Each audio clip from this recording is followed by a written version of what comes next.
सिब्बी और बोलान में हालिया बारिशों के बाद जुज़वी तौर पर बहाल की गई कौमी शाहराह में एक मरतबा फिर ट्रैफिक की रवानी मुतासर हो गई।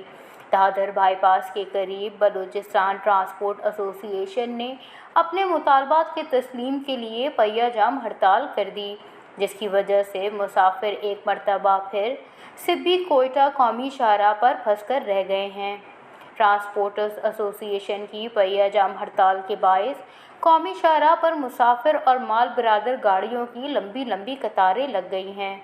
मुजाहिरीन का कहना है कि गुज़श्ता 19 रोज़ से सिब्बी कोयटा कौमी शाहराह को ज़िला इंतज़ामिया की जानिब से हैवी ट्रैफिक के लिए बंद कर रखा है, जिसकी वजह से ट्रांसपोर्टर्स को करोड़ों रुपए के नुकसान का सामना है। वाक़ये की इत्तला मिलते ही ज़िला इंतज़ामिया कच्ची ने कौमी शाहराह पर पहुंचकर मुजाहिरीन से मुज़ाकरात का आगाज़ कर दिया है। वश न्यूज़ सिब्बी।